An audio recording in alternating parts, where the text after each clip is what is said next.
अस्सलाम वालेकुम नाज़रीन, कैसे हैं आप? ठीक ठाक। और आप देख रहे हैं हमारा show weekend shine with Danisha. Sunday का दिन है, रमज़ान है और यकीनन रमज़ान की एक रूटीन है वो आपकी चल रही होगी, रोज़े भी रख रहे होंगे और जो बाकी चीज़ें हैं वो भी चल रही होंगी। थोड़ी सी ख़वातीन ज़्यादा मसरूफ़ हो जाती हैं रमज़ान में क्योंकि चीज़ें कुछ चेंज हो जाती हैं। ये हो जाता है कि सहरी में भी उठना है, सहरी तैयार करनी है, फिर इफ्तार के लिए ज़ोहर की नमाज़ पढ़ने के बाद जिनकी बड़ी फैमिली है, माशाल्लाह काफ़ी अफराद जिन लोगों के होते हैं, वहाँ पे ये होता है कि ज़ोहर के बाद जो है वो इफ्तार की तैयारी शुरू हो जाती है। सबसे बेहतरीन चीज़ मैंने अक्सर लोगों को ये देखा है कि वो इफ्तार में अपना खाना खाते हैं और थोड़ा सा फ्रूट ले लिया और खाना खा लिया, फिर वो सहरी में खाना खाते हैं। अमूमन लोग ये करते हैं कि इफ्तार करने के बाद फिर वो एक थोड़ा कुछ घंटे आराम करना और बाकी मामलात करना, उसके बाद खाना खाते, फिर उनसे सहरी नहीं होती है, फिर बदहज़मी हो जाती है। तो अब जो चीज़ें आपको लगे शुरू के जो भी रोज़े होते हैं उसमें थोड़ा सा ना अपनी बॉडी को समझ जाएं कि वो किस तरह से आपकी किसी भी चीज़ पे किस तरह से वो रिस्पॉन्स कर रही है, फिर उसी तरह से आप अपने सारी चीज़ों को रूटीन को लेके चलें। आपको पता है हमारा शो जो है संडे के दिन होता है, लाइव होता है और संडे के दिन डॉक्टर फ़हीम इदरीसी हमारे साथ होते हैं। उनको वेलकम करते हैं। अस्सलाम वालेकुम, कैसे हैं आप? अल्हम्दुलिल्लाह। डॉक्टर साहब आज थोड़ा मोटापे पे बात करते हैं क्योंकि ये भी एक बड़ा मसला, मैं कहती हूँ बहुत बड़ा मसला है। रिश्ते नहीं होते बच्चों के, बच्चियों के, लड़के लड़की के रिश्ते नहीं होते मोटापे की वजह से। एक तो मोटापा एक बीमारी है जो आपको बहुत अजियत तकलीफ देते, उसके साथ साथ मोटापा जो है वो इतना भी आपको तकलीफ देता है कि अमूमन बच्चियों के रिश्ते नहीं होते। मर्द हजरात को तो शायद इस वजह से भी हो जाते हैं कि अगर अच्छा कारोबारी इंसान है और अच्छा पैसा कमा रहा है तो फिर तो हो जाता है रिश्ता मर्द का। औरत का थोड़ा मुश्किल हो जाता है, हमने देखा है मोटापे की वजह से। तो मैंने सोचा आज थोड़ा मोटापे पे क्या कहते हैं बात कर लें। नहमदुहु व नुसल्ली अला रसूलिल करीम अम्मा बाद फ़ौज़ु बिल्लाहि मिनश शैतानिर रजीम बिस्मिल्लाहिर रहमानिर रहीम। डॉक्टर मोहम्मद फ़हीम इदरीसी हर्बलिस्ट का K21 की पूरी टीम को, एनिशा आपको और ख़ास तौर पे वो नाजरीन जो हमें लाइव देख रहे हैं, वो नाजरीन जो सोशल मीडिया पे चाहे डॉक्टर फ़हीम हर्बलिस्ट का प्लेटफॉर्म हो या प्लेटफॉर्म हो K21 का यूट्यूब चैनल, वहाँ हमें रिकॉर्डेड देखते हैं, उन सबको अस्सलामु अलैकुम व रहमतुल्लाहि व बरकातुहू। रमज़ान शरीफ का एक और इतवार मुबारक। जी। इसकी एक बहुत बड़ी वजह है अच्छा। इतवार मुबारक कहने की।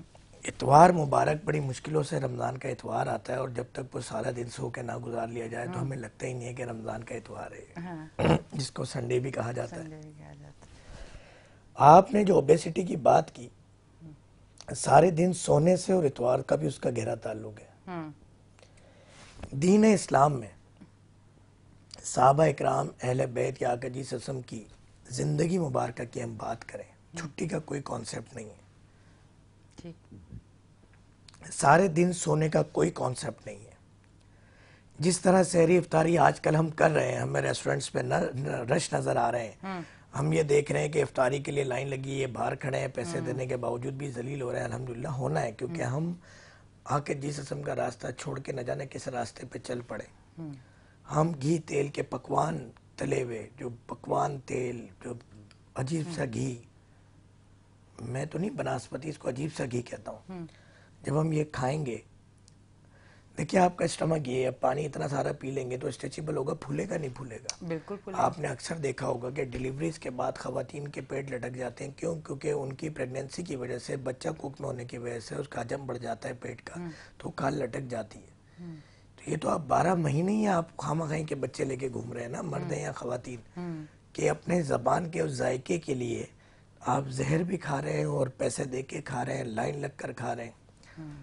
इतनी सी आपकी किडनी है, आप उस पर 4-4 3-3 जग पानी पी रहे हैं सहरी के वक्त कि मैं एक ऊँट हूँ और मुझे अल्लाह ने अशरफुल मखलूक़ात बनाया, मगर मुझे कबूल नहीं है, मुझे जानवर बनना है। तो यकीन करें ये वो महीना है कि जिस महीने आप अल्लाह ताला की रहमत की तरफ एक कदम बढ़ाएंगे, अल्लाह की रहमत 70 गुना आप पे ज़्यादा तेज़ कदम बढ़ाएगी और 70 कदम बढ़ाएगी। मगर हम बीमारियों को, ये मोटापा ख़त्म करने का महीना है मगर हम मोटापा पैदा करने के बाइस बना देते हैं। ये अल्लाह की रहमत है मगर हम अजाब बना रहे हैं। ऐसे ही। शैतान ने अपने चेले इतने ट्रेन कर दिए कि अब शैतान बंद हो भी जाए तो उसका काम हो रहा होता है पीछे से। हम खुद वो कर रहे होते हैं ना। आप ये देखिए रमज़ान आने से पहले मैं देख रही थी सोशल मीडिया पे काफ़ी ख़वातीन आजकल वीडियोस डालती हैं ना, रमज़ान आने से पहले ही भाई मैं अब रमज़ान के लिए समोसे बना के रख रही हूँ। अब मैं ये बना के रख रही हूँ, चने भी उबाल के रख रही हूँ, बस चाट बनानी पड़ेगी। मैं इनको देख रही हूँ, मेरे का ये रमज़ान कुछ लोगों का ये होता है, मतलब बुरी बात नहीं, पर कहने का मकसद अपनी सेहत को देखे, सेहत के लिए बात हो रही है कि वो लोगों का ये होता है ज़्यादातर कि बस दस्तरखान भरे हों और उन चीज़ों से भरे हुए हों जो आपकी सेहत को नुकसान दे रही हैं।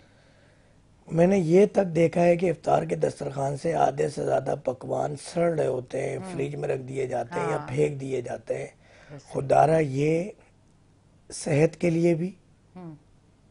चाहे वो अद्वियात आप लें, चाहे आप रोज़ा रखें वैसे, या आप अल्लाह ताला की मोहब्बत में सारे दिन जो एक रोज़ा रखते हैं, नमाज पढ़ते हैं, तहज्जुद पढ़ते हैं, इशराक पढ़ते हैं, नवाफिल पढ़ते हैं, इसमें ज़िंदगी गुजारें, 70 गुना ज़्यादा रहमत आपकी तरफ लपकेगी। और आप अगर अद्वियात एक जायज़ तरीका, सही तरीका, सुन्नत तरीका, तरीका इलाज अपने, यकीन करें 6-6 महीने लगते हैं शुगर ख़त्म होने में, मरीज़ों को शुगर का मर्ज़ ख़त्म होने में। इस एक माह में डायलिसिस, डायबिटिक, हाइपरटेंशन, डिस्लिपिडीमिया, ऑन्कोलॉजी के पेशेंट मेरे ठीक हो जाते हैं। बस वो यकीन नहीं कर पाते क्योंकि एटमॉस्फेयर ऐसा मिला, वाकई ख़त्म हो गई, नहीं यार हो नहीं सकता। तो वो टेंशन, वो सोच उनको परेशानी में मुब्तला करती है। मगर नबी करीम सल्लल्लाहु अलैहि वसल्लम की हदीस शरीफ है कि हर बीमारी से पहले उसका इलाज उतारा गया, और रमज़ान के हवाले से, हर चीज़ के हवाले से 70 गुना ज़्यादा अल्लाह रहीम तो है ही बेशक, 12 महीने, मगर अल्लाह ताला का एक स्पेशल ऑफ़र चलती है रमज़ान में कि हर एक नेकी के 70 गुना ज़्यादा सवाब मिलता है। तो यकीन कीजिए कि अल्लाह ताला की दी गई ये नेमत सेहत, अगर आप इसकी तरफ भी कदम बढ़ाते हैं तो अल्लाह की रहमत 70 गुना ज़्यादा तेज़ लपकती है और शिफाएँ मिलती हैं। मगर हम इस रमज़ान के महीने में किसी भी लेवल पर देख लें तो हम अपना नुकसान कर रहे हैं। अब हम रहमत नहीं समेट पा रहे हैं, तो वो आपने बांटना है। वो दस्तरखान पे जो चीज़ें, ये बांटने का महीना है। पड़ोसी, रिश्तेदार, इनके दुख दर्द बांटने का महीना है। मगर हम बस न जाने किस डगर पे चल पड़े। ऐसा ही है। और मुझे कुछ अर्से पहले की बात याद आई, एक पॉलर जहाँ आईब्रोज वगैरह बनाते हैं, तो मैं वहाँ गई तो उनकी जो बहन थी, अब वो खाने पीने से बात चली तो मुझे याद आ गया रमज़ान का ही महीना था। तो उन्होंने कहा कि मैं, वो मियाँ बीवी दो थे, उनके बच्चे नहीं थे, तो कहती हैं कि मैंने कल पकौड़े बनाए थे, अभी तक है। तो उसकी बहन उससे पूछती है, अच्छा इतने ज़्यादा बना ली? तुम्हें तो पता मैं और हमारे जो भाईजान है वो बहुत कम खाते हैं, तो कल 5 पकौड़े बनाए थे, जिसमें से 3 हम दोनों ने खाए, 2 आज के लिए भी पड़े हुए हैं। तो मैं ना उसको बड़ी हैरत से देख रही हूँ कि 5 पकौड़े बनाए जो कि कल 3 खा लिए 2 लोगों ने, आज 2 बचे हैं, वो आज की भी इफ्तार में हो जाएंगे। और कुछ ऐसे लोग भी हैं अच्छा, जिनको भर भर के चाहिए। एक चीज़ मैं आपको बता दूं कि जो बेसन है ना, बेसन पकोड़े, ये 1 घंटे पुराने भी नहीं खाने चाहिए। खाने तो बहरहाल ये ताज़े भी नहीं खाने चाहिए, हाँ, नुकसान करते हैं, मगर 30 मिनट्स के बाद ये ताफुन पैदा होना शुरू हो जाता है, टॉक्सिन इसके अंदर। देखिए। और पकोड़े आप 6 घंटे, 12 घंटे या 24 घंटे पुराने, तो आपके स्टमक की, आपके मैदे की तो ये ऐसी तेजी फेर देंगे। तो और जो रमज़ान में लोग आपने तो अगर, फिर ईंधन बनना है हॉस्पिटल्स और क्लिनिक का। मतलब जो लोग रमज़ान में अगर ज़्यादा पकौड़े बना लेते हैं और फिर उसको फ्रिज में रख देते हैं, कल गरम कर लेंगे, तो वो मतलब आप सही याद नहीं है। कीजिए, कोई उस फीलिंग को याद कीजिए, कल परसों अगर ऐसा हो गया हो आपके साथ, या सिर्फ आप दोपहर 3 बजे भी अगर पकोड़े बना लें और फिर ये जो इफ्तार के वक्त आप पकोड़े खाएं तो उसका जायका आपको चेंज महसूस चेंज होता है, होता है, उसके बिल्कुल। अंदर हीक आने लगती है, बिल्कुल। उसके अंदर बाकायदा खटास आने लग जाती है। तो ये इस चीज़ की निशानी है कि उसमें ताफुन और टॉक्सिन पैदा हो रहा है। और ये बहुत बड़ी बात है, आज तक ना सोशल मीडिया ना रेल कोई बताने को तैयार ही नहीं है ना, क्योंकि ये एक बहुत बड़ी इंडस्ट्री बन गई है। तो ये अगर हम बताएंगे हकीकत तो इंडस्ट्री भी तबाह होगी, क्योंकि अब तो घरों पे चीज़ें बनना बंद हो गई हैं तकरीबन, तो बाहर से चीज़ें आने बाहर शुरू से हुई। आती हैं, बिल्कुल। तो आने वाले वक्त में ये और ज़्यादा हो जाना है। तो अल्लाह ही जाने कौन बशर है। मैं तो तकलीफ़ होती है। मैंने कहा ना कि मेरे दोस्त अहबाब, रिश्तेदार, कलीग्स हैं, वो कहते हैं डॉक्टर साहब आप कैमरे के आगे बैठते हैं, अपने मंजन लेके बैठा करें, दवाएं लेके बैठा करें, बेचें। मैंने कहा यार मुझे अल्लाह ताला ने एक प्लेटफॉर्म अता किया है कि मैं वहाँ बैठ के खिदमत करूँ। मगर मैं सही बताऊँ, मुझे कभी कभी लगता है कि ये वक्त मैंने ज़ाया किया है कि लोग मानने को तैयार नहीं है। नबी करीम, नबी अजीम सल्लल्लाहु अलैहि वसल्लम करम फरमा रहे हैं कि परहेज़ दवाओं की माँ है। हम मानने को तैयार नहीं है, हम परहेज़ करने को तैयार नहीं है। इतनी बहस करते हैं लोग, ज़िद करते हैं, ऐसे ड्रिंक्स यूज़ करते हैं, ऐसी ग़िज़ाएँ यूज़ करते हैं, ऐसी अद्वियात यूज़ करते हैं, और उनका बेड़ा गर्क हो रहा है। यानी आप ये देखें, ये वो वक्त आ गया है कि एक वक्त था कि किसी को ठोकर भी लगती तो वो सोचता था मैंने किसके साथ गलत किया है जो मेरे साथ ऐसा हुआ। आज अपना बेड़ा भी गर्क हो जाए, हम सोचते नहीं हम किसके साथ गलत कर रहे हैं। यही बात सेहत की है कि हम ज़रा सी क्या हमारी तबीयत ख़राब हुई, इसकी वजह क्या बनी होगी, हम सोचने को तैयार नहीं है कि हमने क्या ऐसी ग़िज़ा खाई, हमने क्या ऐसी दवा खाई, हमने कौन सा ऐसा लाइफ स्टाइल चेंज किया जो बीमारियों का सबब बन रही है। और वैसे हम बड़े कॉन्शियस होंगे और बनावटी ड्रामा करेंगे।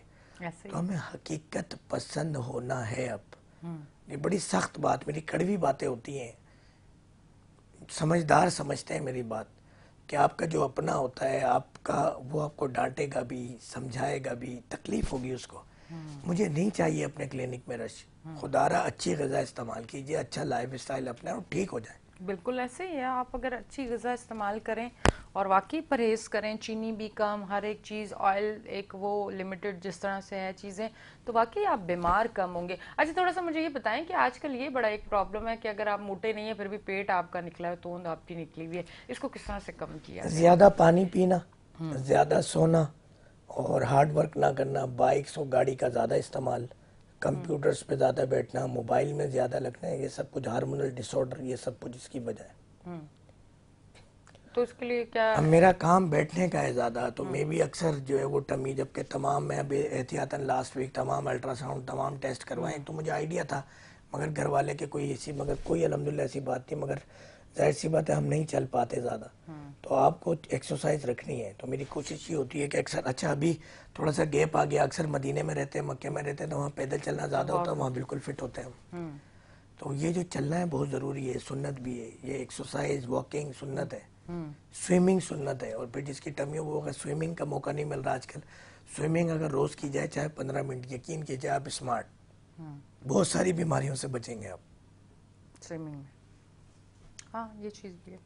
और फिर काफ़ी लोग करते भी हैं, क्योंकि आजकल तो जिम में आपको स्विमिंग की भी फैसिलिटीज़ मिल रही हैं, पर बाज़ दफ़ा अब ऐसा भी कुछ घराने ऐसे भी हैं कि वो स्विमिंग को और जिम जाने को लड़कियां अगर जाती है तो बड़ा अजीब सा जाता है कि क्यों शादी के उसके बाद लिए जाना। ये है कि लड़कियों के लिए अब तो बाकायदा ख़वातीन के लिए अलग सेपरेट है, भी तैयार हो बिल्कुल गए, तो है। उसमें अरेंज करना चाहिए। ख़वातीन में समझता हूँ कि एक बहुत बड़ा पिलर है आपकी फैमिली का। मैं अपनी मिसेज मेरी, क्योंकि मिडवाइफरी भी है, कम्युनिटी मिडवाइफरी और LHV भी हैं और FTJ भी है और होम्योपैथ भी हैं, तो अभी कभी बच्चे बीमार होते हैं, कोई एडवाइस देना, कोई चीज़ करना, बनाना, तो उनकी नॉलेज है।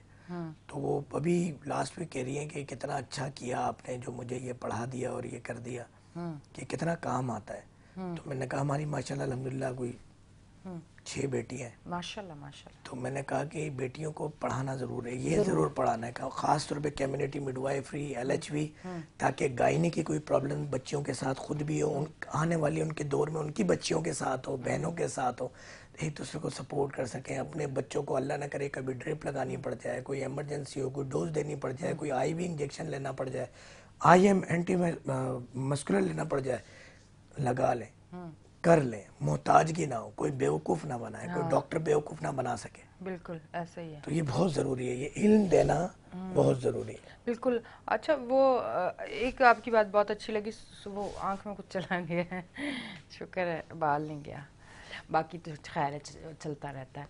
मौसम कुछ स्टूडियो का ऐसा होता है ना कि वो आंखें भी आपकी फ़ौरन से धुंधलाना शुरू हो जाती हैं सारी, क्योंकि बिल्कुल प्रॉपर बंद लाइट्स और ये और वो, ये आपकी तो आंख में कुछ और चला गया जिससे मैं परेशान हूँ आज सुबह से। हाँ बस वो कुछ चला गया है, निकालते हैं इसको।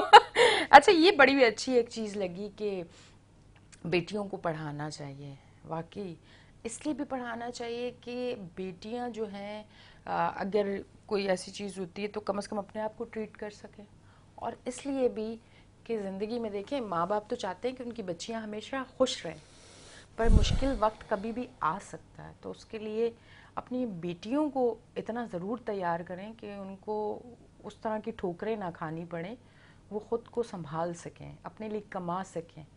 ये चीज़ होनी चाहिए, वाकई लाजमी, ये बहुत ज़रूरी है। नबी करीम नबी अजीम सल्लल्लाहु अलैहि वसल्लम की हदीस शरीफ है कि माँ की जो गोद है वो पहली दर्सगाह है बच्चे की। तो अगर एक माँ ही एजुकेटेड नहीं होगी, उसे दुनियावी दीन के मेडिकली तमाम उलूम नहीं आते होंगे तो बच्चे की क्या परवरिश करेगी? क्या करेगी? बच्चों के सेहत के एतबार से, उनके पहनने ओढ़ने के एतबार से, चलने फिरने के एतबार से, बात करने के एतबार से तो ज़रूरी है। ज़रूरी है, बिल्कुल। आप क्या समझते हैं कि हम ये ज़रूर कहते हैं कि तरबियत माँ करती है, घर पे होती बाप का माने जाता है, ये एक पुरानी एक बात है ना जो हम सुन रहे हैं। खैर अब मुझे तो ऐसा लगता है कि माँ भी कमाने जाती है, बाप भी कमाने जाता है, अब वो दौर चल चुका है। हालात भी ऐसे हाँ हो। हाँ हाँ। तो कहते हैं तरबियत जो है वो माँ करती है। आप क्या समझते हैं कि बाप का कितना किरदार होता है? तरबियत में तो माँ का बहुत 80% किरदार होता है। बाप तो वो शेल्टर होता है कि मिसाल के तौर पर पाकिस्तान जो चलाता है वो वज़ीर आज़म चलाता है, वज़ीर आज़म पाकिस्तान, उसको मैं माँ कंसिडर करता हूँ और आर्मी चीफ को बाप कंसिडर करता हूँ, जो कि डंडे का काम होता है उसका पीछे से चलाना। तो जमहूरी अमल से चलना है पूरा पाकिस्तान, मगर जहाँ कोई 19-20 हो, कहीं ऊंच नीच हो, कहीं फ्लड आ जाए, तूफान आ जाए, बारिशें हो जाए, कोई अब नॉर्मलिटी आ जाए मुल्क के अंदर, तो वहाँ फिर आर्मी कूदती है और फिर वहाँ होता है डंडा प्रोग्राम। अस्करी विंग है क्योंकि हमारे, तो फिर वो जो काम आर्मी करती है उसका अपनी एक अहमियत है बिल्कुल। आर्मी चीफ की, और वजीर आजम की अपनी एक अहमियत बिल्कुल, मतलब आज का वजीर आजम मैं हूँ शहबाज शरीफ। है। बिल्कुल ऐसा ही। बिल्कुल एक चीज़ है, और ये बड़ी अच्छी चीज़ है कि बच्चियों को अपने एक तो इतना कॉन्फिडेंस ज़रूर दें।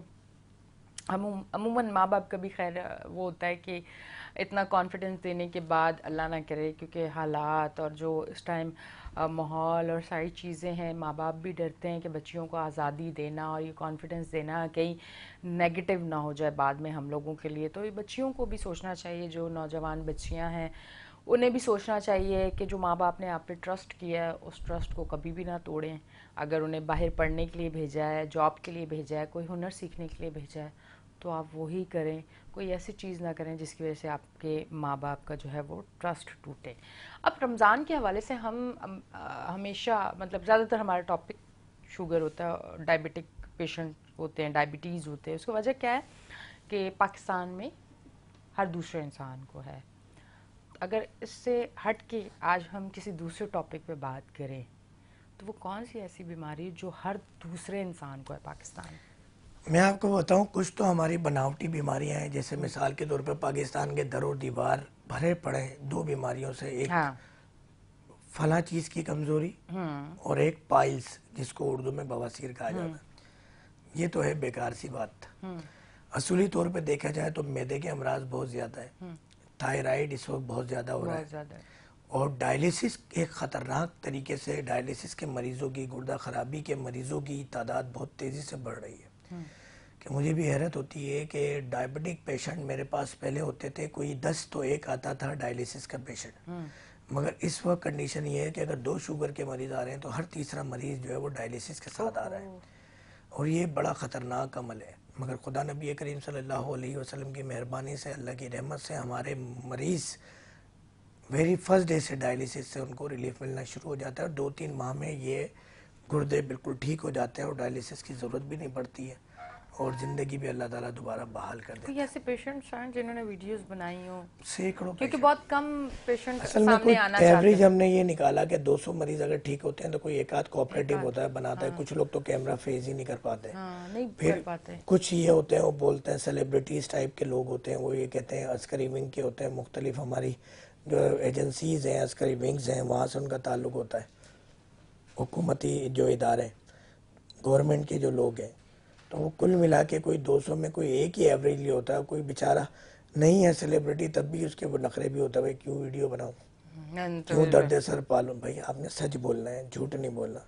तो बड़ी मुश्किलों से कोई एक आध बंदा राज़ी होता है, और वो जो राज़ी होता है ना वो दिल से राज़ी होता है। हम वीडियो भी उसकी बनाते हैं कि जो वॉलंटियरली हम उसको कहते हैं कि यार आप अगर बनवाना चाहें ताकि जो फ़ायदा आपको हुआ दीगर लोगों को हो, और वो सुने देखे कि कोई झूठ धोखा तो नहीं है यहाँ पे, तो अल्हम्दुलिल्लाह उससे हमें बड़ा, वो लोग फिर 200 में से कोई एक बंदा वीडियो बनाता है, तो सैकड़ों वीडियो डायलिसिस पेशेंट की है कि जो अल्हम्दुलिल्लाह डायलिसिस से जिनकी जान छूट गई है। ये एक बड़ा काम है, क्योंकि डायलिसिस एक एक बहुत तकलीफ दे अमल है, अजियत वाला। असियतनाक। मैंने एक पेशेंट को देखा था, मैं एक दूसरा रोड शो जो अपना करती हूँ कराची की आवाज़, उस पर वो पेशेंट था। उसने जब पता चला कि आज कराची की आवाज़ गली में हो रहा है और एनी आई हुई है, तो वो जो मुश्किलात, जो परेशानियाँ लाइट की, इसकी उसकी, वो उतर आया बेचारा। जब मैंने उसकी हालत देखी ना, मुझे इतनी मतलब इतना दुख हुआ कि इतनी अजियत में, इतनी तकलीफ, और एज भी ज़्यादा नहीं थी उसकी, एज भी कम थी। वो सऊदीया से बेचारा, अब वो पाकिस्तान में ही रह रहा है, जॉबलेस हो गया है, कुछ भी नहीं बचा, इतनी तकलीफ और अजियत में अपना वक्त गुजार रहा है। तो ये एक ऐसी बीमारी है जो आपका सुकून चैन सब छीन लेती है, और तकलीफ ही तकलीफ आपको होती है। सिर्फ आपको नहीं, आपकी पूरी फैमिली को होती है। एक बंदा अगर अजियत में, तो पूरी फैमिली दो डिस्टर्ब है। लोग तो उसको डायलिसिस के लिए लेके जाएंगे ना, हफ्ते में 3 से 4 बार। लोग ये कहते हैं डॉक्टर फ़हीम की अद्वियात जो है वो हकीमी दवाएं फिर भी महंगी क्यों है, और वो इतनी जल्दी शुगर कैसे ठीक हो जाती है। नहीं हो तो फिर जो दवाएं आप ज़ाहिरी सस्ती खा रहे हैं ज़िंदगी भर के, उसके पैसे लगाएं अगर आप, तो वो फिर डायलिसिस का पेशेंट बनता है ना। फिर कितनी अजियत है, पैसा अलग जा रहा है, टाइम अलग जा रहा है। वो अकेला जॉब लेते, उसके साथ 2 लोग हैं जो उसे लेके जाते हैं हफ्ते में 3 बार। और आपको पता है डायलिसिस के लिए जब आप जाएं तो सुबह फजर में निकलना होता है और रात को इशा में घर में घुसते हैं आप, ओहो, तब जाके नंबर आता है। अगर आप प्राइवेटली कराएं तो लाख रुपए का खर्चा है। अफोर्ड नहीं कर पाते। और ये जो वेलफेयर और इदारे खुले हुए हैं फ्री डायलिसिस के, इतना जलील करते हैं ये कि क्या बताएं। इनकी दुकानें चलती हैं क्योंकि ज़्यादा देर तक जब तक रश नहीं दिखाएंगे लोग चंदा नहीं देंगे, तो जो दिखता है वो बिकता है। निज़ाम बहुत ख़राब है, बहुत ख़राब। इतनी बीमारियां, मैं आज ये इसलिए सवाल कर रही हूँ कि इतनी बीमारियां, और वो बीमारियां जो कभी नाम नहीं सुने थे, या सुने थे तो अच्छा पाकिस्तान में तो है ही नहीं, अब वो सारी बीमारियां पाकिस्तान में और भरपूर तरीके से फैल चुकी हैं, और लोग उससे तकलीफ में भी बहुत ज़्यादा है। रीज़न क्या समझ आता है आपको? हमारा आर्टिफिशियल ग़िज़ाओं को इस्तेमाल करना, आर्टिफिशियल अद्वियात का इस्तेमाल करना, और आर्टिफिशियल लाइफ स्टाइल कि अब हम एसी के बगैर नहीं रह सकते। अब वहीं की बदबू, वहीं की खुशबू, वहीं खाया पिया आपने, वहीं स्मेल वॉशरूम की, और वही किचन की, और वहीं आपके एसी चल रहे हैं, बंद घर हो गए, फ्लैट सिस्टम हो गया, सबसे बड़ी वजह है। फिर ये चिकन का इस्तेमाल, फिर पानी का ज़्यादा पीना, चूस के ना पीना। जानवर भी ना पानी चूस के पीता है, हम इंसान हैं यूँ पीते हैं पानी, ये नुकसानदेह। तो ये सब कुछ वजूहात है। फिर आपके पकवान तेल, आपके बनास्पति घी, ये भी एक बहुत बड़ा है। भैंस के दूध का पीना बहुत बड़ा नुकसान है इसका। भैंस का दूध आपको पता है कैंसर पैदा करता है। कैंसर बहुत ज़्यादा फैल चुका है। ऑक्सीटॉक्सिन के इंजेक्शन लगाए जाते हैं भैंस को जो दूध बढ़ाने के लिए, कितना जहर है ये। नबी करीम नबी अजीम सल्लल्लाहु अलैहि वसल्लम की सुन्नत है कि दूध बकरी या गाय का पिया करते हैं, और भैंस का जो गोश्त का इस्तेमाल हम उल्टा है, उल्टा कर रहे हैं। तो आप जब भी तिब नबी को फॉलो ना करेंगे तो आप ये तमाम चीज़ों का शिकार होंगे। जो आजकल लोगों की रमज़ान में सहरी इफ्तारी में भी हालतें ख़राब हो रही हैं, उसकी वजह भी यही है कि ठीक है रमज़ान में रोज़े रखने, इस तरह सहरी करनी है, इस तरह इफ्तारी करनी है, ऐसे इबादतें करनी है, ये रूटीन है। और फिर हम ज़रा सा रोज़ा क्या रख लें, तो जब तक हम 4 गालियाँ ना बकलें, बाहर लड़ ना लें, तो ये पता ही नहीं चलता कि रोज़ा रखा है। मैं तो हैरत ज़दा हूँ जो रोडों की सिचुएशन देखता हूँ, अक्सर ट्रैफिक जाम में लड़ रहे हैं, वो उसको मार रहा है, वो उसको पीट रहा है, गाली बक रहा है, तेरी माँ की तेरी बहन की। ये रोज़ा है यार। बिल्कुल ऐसे। तो जब तक हम खुदा नबी करीम सल्लल्लाहु अलैहि वसल्लम की बताए हुए तरीक़ों पे अमल नहीं करेंगे, अहले बैत साहबा इकराम के बताए हुए तरीक़ों पे अमल नहीं करेंगे, ना हम रमज़ान से भरपूर फ़ायदा उठा सकेंगे, ना नमाज़ों से, ना ज़िक्र अस्कार से, ना अपनी ज़िंदगी को बेहतर कर सकेंगे, ना अपनी सेहत को बेहतर कर सकेंगे। बिल्कुल ऐसे, ये बिल्कुल ठीक कहा आपने। अब प्रोग्राम में ब्रेक का टाइम आ गया, लेते हैं ब्रेक, मिलते हैं ब्रेक के बाद।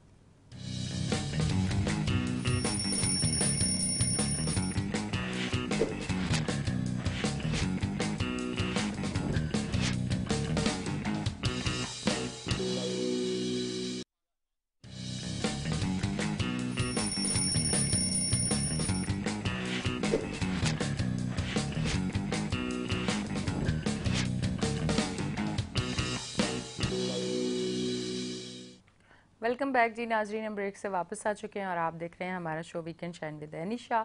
और अब हम जाएंगे डॉक्टर फ़हीम विदेसी के पैकेज की जानिब। आइए चलते हैं। तिब की दुनिया के मशहूर मारूफ गोल्ड मेडलिस्ट होम्यो डॉक्टर हकीम फ़हीम अरसा दराज से दुबई और कराची में अपनी हिदमात सरअंजाम दे रहे हैं। तमाम जिस्मानी बीमारियों का मुकम्मल इलाज सिर्फ और सिर्फ तिब्बे नबवी और नादरो नायाब जड़ी बूटियों से किया जाता है। शुगर का इलाज गारंटी असली जड़ी बूटियाँ जो अपने हाथ से निकाली गई हैं उनसे करते हैं। यही वजह है कि उनका कोई साइड इफेक्ट नहीं। आप चाहें तो एक हफ्ता दवा खाकर आजमा लें। एक हफ्ते में आपकी अंग्रेजी अद्वियात इंसुलिन बंद हो जाएगी और शुगर कंट्रोल हो जाएगी। 3 महीने की आप हमारी दवा इस्तेमाल करें, आपकी शुगर हमेशा के लिए कंट्रोल हो जाएगी। ना आपको हमारी दवा की जरूरत होगी और ना किसी और की।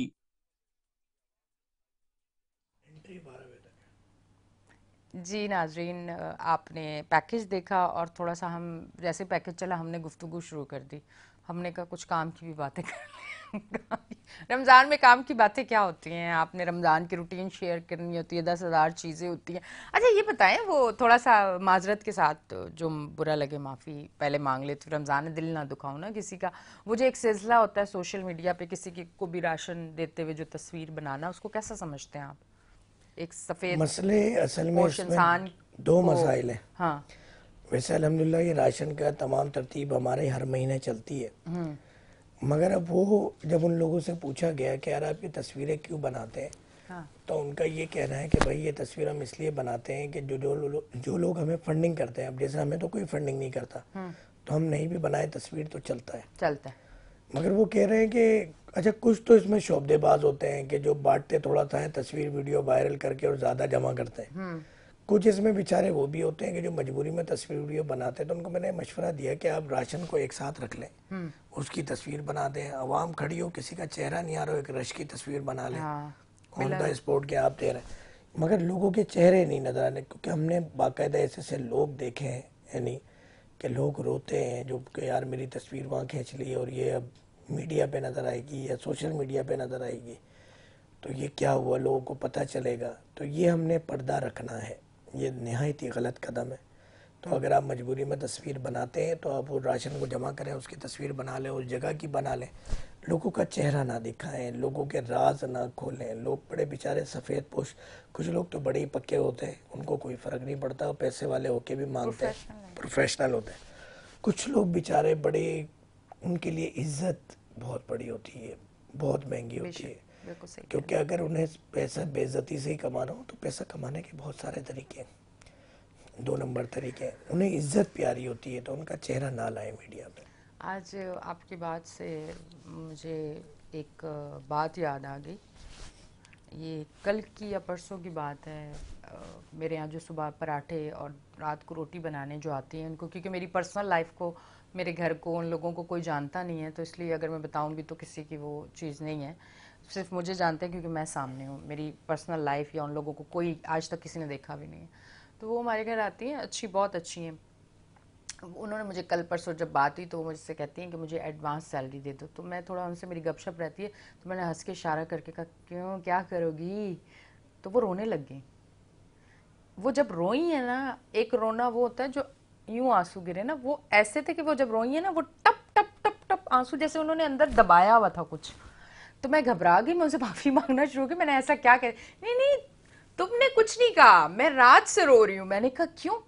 कहती हैं शबरात पे मेरा भाई आया था सऊदीया से, तो मैंने उससे कहा था कि रमज़ान से पहले मुझे पैसे देना उधार, मैं तुम्हें बीच रमज़ान में या एंड चांद रात से पहले तुम्हें वापस कर दूंगी जब मेरी सैलरी मिलेगी। और वो मैंने इसलिए मांगे थे कि मुझे राशन डालना था रमज़ान का। मैंने कहा अच्छा फिर? कहती मैं कल अपने भाई के घर गई, क्योंकि मेरे भाई को नहीं पता कि मैं नौकरी करती हूँ, लोगों के घर में काम करती हूँ। तो जब मैं गई हूँ भाई से, मैंने पैसे मांगे, तो भाई ने मुझे इसलिए मना कर दिया कि मेरा शौहर बूढ़ा है, कमाता नहीं है, और मैं, मेरे काम का उनको पता नहीं, उन्होंने सोचा होगा कि वापस कहाँ से देगी, तो उन्होंने मुझे मना कर दिया। तो मुझे कहती हैं कि बाजी जब मैं अपने भाई के घर से निकली हूँ तो मैं अपने घर तक पूरे रास्ते रोती भी गई हूँ। और मैं जब से आई हुई थी, आप अपने ऑफिस में कभी चैनल पे, कभी इधर उधर बात कर रही हैं, कभी कपड़े अपने सेट कर रही हैं, क्योंकि मैंने अपनी रमज़ान की तैयारियां, काफ़ी मसरूफ़ होते हैं हमारे, चीज़ें काफ़ी होती हैं, तो वो उसको मुझसे मौका नहीं मिल रहा था बात करने का। तो कह रही मैं कब से सोच रही थी मैं बाजी से किस तरह से बात करूं। वो जो उसका रोना है, उसने मुझे इतनी अजियत दी, आप यकीन करें कि वो रोने ने मुझे इतनी तकलीफ़ दी कि उस टाइम से, मैं जब तक चैनल आई हूँ, 2 दोस्तों से मेरी बात हुई, मैंने उनको भी बताया कि आज मुझे बड़ी तकलीफ़ है। क्यों? इस वजह से। तुम इतनी सेंसिटिव हो? मैंने कहा इतनी सेंसिटिव क्यों नहीं, मैं ये सोचती हूँ यार, एक इंसान, वो टाइम आ चुका है कि उसको जो 3 टाइम की सादी रोटी, वो कुछ और नहीं मांग रहा, उसको सिर्फ सादी रोटी जो एक गरीब इंसान खाता है, जिसको इफ्तार में उसको वो चाहिए, उसके पास वो नहीं है। तो वो सुनने के बाद मेरा क्या काम बनता था, या कोई भी, ये खुदा का एक, मैं आपको सच बोलूं कि जो लोग मुझे देख रहे हैं, अगर ऐसा किसी को देखें, अल्लाह की रज़ा के लिए जो कर सकें ज़रूर किया करें। इसका हिसाब होगा। आंखों से देख के भी अगर आपने अनदेखा कर दिया, क्योंकि यहाँ तस्वीर नहीं बनेगी ना, यहाँ 4 लोग देखेंगे नहीं तो मदद नहीं करनी। आप यकीन करें, वहाँ तस्वीर खिंच गई ना इस नाइंसाफ़ी की, तो बहुत कुछ भुगतना पड़ जाएगा।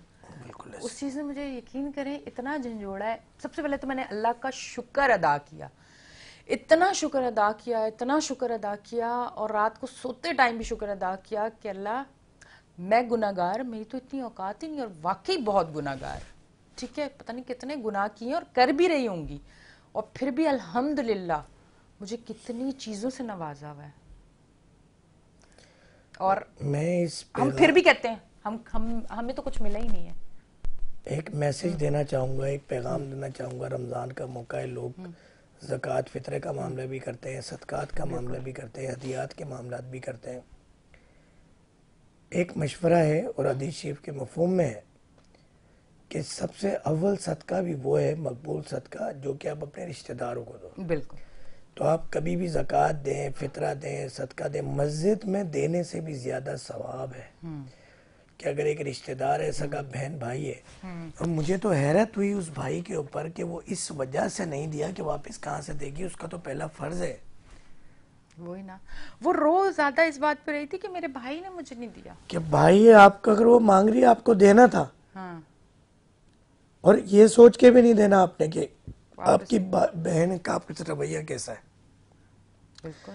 कुछ जालिम बहनें भी होती हैं। और नंद वाला जो एक ड्रामा चला था बड़ा ज़बरदस्त, तो वो नंद स्टाइल की बहनें भी होती हैं जो आपके घर में फूड भी डाल रही होती हैं और आपके हाँ हाँ, मगर उस सूरत में भी आपने उसको नहीं धुतकारना। नहीं धुतकारना। कि कितनी एक बात है कि एक शख्स जो आपका दुश्मन हो, आपकी फैमिली को भी नुकसान पहुंचा रहा हो, आपको उसके बावजूद आपने उसकी मदद करनी। क्योंकि हदीस शरीफ के मफहूम में कि सदका जब आप किसी को देते हो ना, तो उसके हाथ में बाद में जाता है, पहले अल्लाह ताला के हाथ में जाता है। यही वजह है कि हज़रत फातिमा रज़ी अल्लाह ताला अन्हा और हज़रत आयशा रज़ी अल्लाह ताला किसी को सदका देती तो उस पर इतर खुशबुआत लगा के देते हैं कि वो जिसको दे रहे हैं वहाँ नहीं जा रहा है, पहले अल्लाह के हाथ में जा रहा है। तो आप ये ना सोचें कि आप अपनी बहन को दे रहे हैं, भाई को दे रहे हैं, और इसने सारी ज़िंदगी मेरे लिए किया क्या है, मेरे लिए कौन सा खड़ी हुई है या मेरे लिए कौन सा खड़ा हुआ है। ये कुछ रीज़न्स आते हैं बहन भाइयों की तरफ से कि यार उसने सारी ज़िंदगी मेरे लिए कुछ नहीं किया तो मैं क्यों दूँ, मैं इससे बेहतर किसी और को दे, क्यों दे दोगे भाई किसी और को। अगर उसने तकाजा आपसे कर लिया है तो आप पे फ़र्ज़ है देना। हाँ, वो ना कना ज़िद के अंदर तकाजा नहीं कर रही, या ये अंदेशा है कि आप दोगे तो वो बदतमीज़ी करेगी, शोर शराबा करेगी, या ये सिर्फ बहन के लिए नहीं, मैं भाई के लिए भी कह रहा हूँ, औलाद के लिए भी कह रहा हूँ, वालिदैन के लिए भी कह रहा हूँ। मगर अगर तकाजा हो गया है तो अगर वो उधार भी मांग रहे हैं तो आप एक तंबी कर दो कि यार 15 दिन में, महीने में दे देना, मगर सख्ती नहीं करनी है। वो नहीं दे सके तो जलील नहीं करना है, आपने मांगना भी नहीं है, वो अल्लाह देगा। ये सदकात, ये हदियात, ये तहाइफ, ये फ़ितरे, ये ज़कात, ये देने से रकम में इजाफा होता है, कमी नहीं होती। तो आपको तो खुश होना चाहिए। बिल्कुल ऐसा ही है। और भाई की जहाँ बात आई, मेरा माशाल्लाह एक ही भाई है, अल्लाह उसकी लंबी ज़िंदगी करे, मैरिड है और कराची शहर में नहीं रहते, लाहौर में रहते हैं। मैं, यकीन करें, पता नहीं शायद वाहिद बहन में ऐसी होंगी।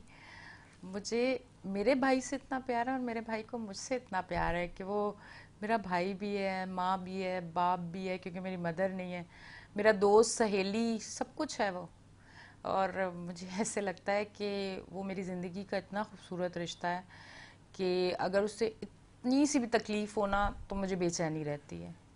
और उसकी खुशी अगर उस चीज़ में जिसमें मैं खुश नहीं हूँ, मैं फिर भी खुश हो जाती हूँ कि वो खुश है। और इसी तरह उसका है कि वो जिस चीज़ में मुझे खुश देखता है ना कि ये खुश है, वो चीज़ करता है। और जिस चीज़ में मुझे देखता है कि तकलीफ़ में है, वो चाहता है वो तकलीफ़ ख़त्म हो जाए। इतना अल्लाह ने मुझे अच्छा भाई दिया है। अल्लाह ने रिश्ता ये बनाया, मुझे हैरत होती है बहुत उन प्यारा भाइयों है। के ऊपर, उन बहनों के ऊपर, उन वालदेन औलाद के ऊपर। मुझे तो हैरत है। अल्लाह ताला ने जिस तरह एक बिजली का या बैटरी का पॉजिटिव नेगेटिव होता है ना, तो ये भी एक पॉजिटिव नेगेटिव एक अल्लाह ताला ने ऐसा बनाया कि खातून मर्द की तरफ अट्रैक्ट करेगी और मर्द जो है खातून की तरफ अट्रैक्ट करेगा, चाहे वो बहन भाई हो, चाहे मियाँ बीवी हो, वालदेन हो, कि बेटे को हमेशा माँ से प्यार होगा, बेटी को हमेशा बाप से प्यार होगा, बहन को भाई से होगा, भाई को बहन से होगा, भाई भाई का कम प्यार होगा, आपस में ज्यादा होगा। औलाद में भी वालदेन का यही है कि बेटी से ज्यादा है, बेटे से कम है बाप का, और माँ के नजदीक बेटी होगी दोनों के। तो ये एक निज़ाम है, मगर मेरे समझ से बाहर है कि यार ये किस तरह से लोग कर लेते हैं। बिल्कुल, यहाँ पे मैं थोड़ा सा माजरत के साथ मैं क्रिटिसाइज ज़्यादा मर्दों को बल्कि मैं करती नहीं हूँ, मेरी एक है, क्योंकि शायद मैं उस रिश्ते की अहमियत को समझती हूँ जो मर्द हजरात के, जो भी है, मेरा भाई भी है, बाप भी है, शौहर भी है, बेटा भी है, तो मैं उन चीज़ों को इतना समझती हूँ कि मैं कभी मर्द को क्रिटिसाइज़ नहीं करती हूँ, ऑन स्क्रीन नहीं करती हूँ। मैं औरत को इसलिए कहती हूँ क्योंकि मैंने खुद देखा है कहीं ना कहीं बहनों की नाइंसाफ़ी होती है सिर्फ भाभी की वजह से। अगर मैरिड भाई है, वो फिर वही फार्मूला कि जिससे वो प्यार कर रहा है, मैंने कहा ना हस्बैंड के लिए कि उसकी फैमिली से प्यार करें वो आपका हो गया, इसी तरह भाभी से प्यार करें, भाई आपका अपना। बिल्कुल ऐसे। आप यकीन करें, मेरा अल्हम्दुलिल्लाह हमारे पूरे ख़ानदान में मिसाल दी जाती है हमारी मोहब्बत का की, और उसका रीज़न क्या है कि मुझे अपनी भाभी से प्यार है। जब एक भाई देख रहा है कि भाभी से नंद का इतना प्यार है, चाहे भाभी रिटर्न में नहीं कर रही है पर वो कर रही मेरी खुशी के लिए, हमें लग रहा होता है कि ज्यादा दे रहा होता है, हमें लग रहा होता है कि कोई नोट नहीं कर रहा, तमाम चीजें नोटिस हो रही होती है। मैं आपको इवन के बताऊं कि मैं जब क्लिनिकल प्रैक्टिस के अंदर यही ज्यादा सामने आता है कि एक मरीज है वो ठीक हो गया, अब उसका जो करीबी रिश्तेदार है ना वही एतराज कर रहा होगा कैसे ठीक हो गया, शुगर तो खत्म ही नहीं होती, डायलिसिस का तो मर्ज खत्म ही नहीं हो सकता, थायराइड तो खत्म, ये तो मैं, यानी वो असल में अपनी अंदर की जलन मिटा रहे। तो मैंने अभी एक मदीना शरीफ का ही वाकया है, तो मेरी फैमिली थी साथ, तो मेरी मिसेस अबाए बड़े सस्ते से बड़े अच्छे अच्छे अबाए पहनती हूँ, बहुत सस्ते, कराची में माशाल्लाह मिल भी मगर वो बड़े अच्छे अच्छे होते हैं। हम अगर बाहर के एतबार से देखें ना सस्ते होते हैं। मुझे वो लोग बेवकूफ़ लगते हैं कि जो दुबई सऊदीया से अबाए मंगाते हैं, यहाँ पे इतने अच्छे हैं। तो एक खातून थी, उन्होंने देख के बोला मेरी मिसेस को कि ये जो तुमने जो अबाए रंग बिरंगी पहने मेरे हस्बैंड को पसंद नहीं है। तो मेरी मिसेस ने मुझे कहा कि उसके हस्बैंड को पसंद नहीं है तो इससे मेरा क्या ताल्लुक है। मैंने कहा छोड़ो, मैंने कहा इसका मतलब है आप प्यारी लग रही है। उसे बर्दाश्त नहीं हुआ, बर्दाश्त। अच्छा, मिसेस ने बोला आप तो ऐसे ही, आप तो ऐसे ही बोलते रहते हैं। दूसरे दिन इत्तेफाक है क्योंकि हम मदीने में थे और वो उम्रे पे आई हुई थी फैमिली, तो हमारी रोज़ा रसूल के सामने सब्ज गुम्बद के सामने 369 गेट के पास एक जगह बनी, हम वहीं बैठे होते हैं सुबह से रात तक। तो उन्हें पता था हमारी जगह का, वो फिर आए, बैठे, बातचीत हुई। अच्छा, उस दिन उनकी मिसेस और मेरी मिसेस अकेले थे, आज पूरी फैमिली साथ बैठी थी। अच्छा, वो फैमिली भी थोड़ी सी ऐसी है कि ज़रा तेरी मेरी करने वाली, फिक्र के तू तेरे कितने बच्चे हैं, मेरे कितने बच्चे हैं, तू काम क्या करता है, तो यानी हम रोज़ा रसूल में बैठे हैं, फालतू बातें। तो उनके हस्बैंड ने बोला भैया भाई तो बड़े अच्छे अच्छे पहनती है, कहाँ से लिया आपने, दुबई से लिए होंगे, बड़े महंगे लग रहे हैं और ये और वो। और वो जो उनकी बेगम साहिबा थी वो बेचारी शर्मिंदा और नीचे मुंह करके, क्योंकि कल तक तो वो कह रही थी मेरे शोर को, पर उनके शोर ने डायरेक्ट ही कहते वो बताए मैंने भी अपनी फैमिली के लिए लेने, अच्छे लग रहे हैं भाई। तो बेगम भी, मेरी बेगम भी शर्मिंदा कि वो एक दिन पहले मेरा मजाक उड़ा रही थी कि यार आप तो सभी ऐसे लगते हैं मगर ऐसा है नहीं। तो मैंने कहा जी जनाब अब बताइए क्या कहना है आपका। तो आप जब एक सक्सेस स्टोरीज होती है आपकी, उसको लोग क्रिटिसाइज करते हैं कि आपकी शुगर खत्म हो गई, डायलिसिस से जान छूट गई, थायराइड का इश्यूज बेहतर हो गए, तो अब वो आपका अपना ही जो बोले यार बहुत खुशी हुई है, तो होता नहीं है मगर तेरा हो गया, तुझ पर अल्लाह की खास रहमत है यार, अल्लाह तुझे नजर बद से बचाए, किसी को ज्यादा बताए ना, नहीं परहेज करना, डॉक्टर कौन है हमें भी बताओ, हम भी जाके दिखाते हैं, मगर हाय ऐसा थोड़ी होता है। अच्छा, ये जो चीज होती है थोड़ा सा इससे बताएं मुझे, ये जो नेगेटिव थॉट आपके जहन में डाले जाते हैं या ना उम्मीदी डाली जाती है, मायूसी डाली जाती है, इस पे पेशेंट पे क्या असरात आते हैं, थोड़ा सा ये बताएं। इलाज करवाने से पहले ट्रस्ट, जैसे दुआ मांगने से पहले यकीन, और इलाज कराने से पहले ट्रस्ट कितना जरूरी होता है। मिसाल ये है कि अभी हम बैठे हैं, हमें ये पता चले बाहर फायरिंग हुई है, 10 अफराद का कद मर्डर हो चुका है और अब हमारी बारी है, तो हमें पसीने आएंगे, घबराहट होगी, कोई कमजोर दिल का होगा, गिर के हार्ट अटैक से मर जाएगा, गोली बाद में चलेगी। तो माहौल का बड़ा किरदार है। तो ये जो लोग माहौल क्रिएट करते हैं ना, स्टूडियो एक माहौल है, हम बाहर रोड पे तो इस तरह नहीं प्रोग्राम कर सकते, क्लिनिक एक माहौल है, हॉस्पिटल का एक माहौल है, तो जो ये इर्द गिर्द लोग माहौल पैदा करते हैं ना, तो ये बड़ा है कि आपका ये यकीन हो। मैं एक मिसाल दूंगा, रमज़ान के मौके और वही दिन चल रहे हैं जब अमजद साबरी साहब हमसे जुदा हुए थे, उन्होंने आखिरी सेरी ट्रांसमिशन की थी, किसी और चैनल पे की थी मगर की थी। एक माहौल बनाया उन्होंने, लोगों को रुलाया, खुद भी रोए। तो वो माहौल आर्टिफिशियल नहीं था, वो खुदा नबी करीम सल्लल्लाहु अलैहि वसल्लम की मोहब्बत वाला। तो जब लोग दुआ मांग रहे थे ना, या आपने दुआ की बात की, तो लोग रो रहे थे।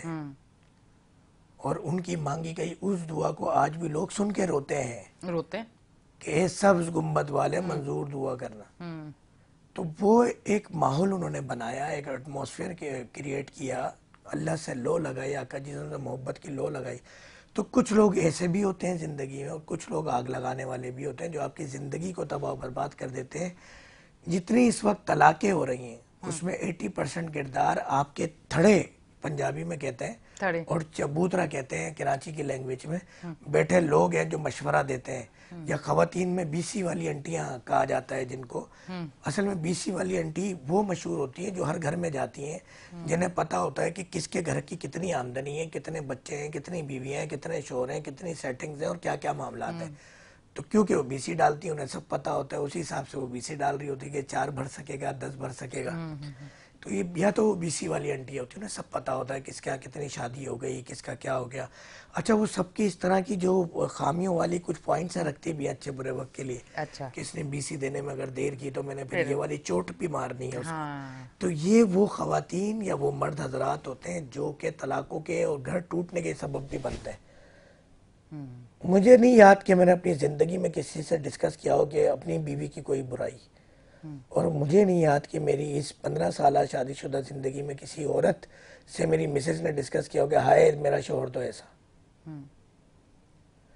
तो इसी तरह ये चीज़ें आपको इलाज मुआवजे की भी छुपानी चाहिए और चुपचाप इलाज कराएं भाई। मुझे तो कल एक पेशेंट आके कहता है डॉक्टर साहब के पास बहुत सारे मरीज भेजूंगा, मेरा पूरा खाना। मैंने कहा अल्लाह के वास्ते नहीं भेजना, वो तुझे दोबारा शुगर करा देंगे। ठीक है डॉक्टर साहब, टाइम भी खत्म हो चुका है और बहुत बहुत शुक्रिया तशरीफ़ लेके आए, थैंक यू वेरी मच। और इसी तरह मैं भी आपसे, बाकी तो सब सीख रहे हैं पर मैं भी आपसे सीखूं, क्योंकि मुझे ऐसा लगता है कि मैं बहुत सारी चीज़ें फील्ड में आने के बाद आप लोगों से सबसे सीखी हैं, जिसने मुझे ग्रूम किया और जिसने मुझे आगे बढ़ने में मदद की है।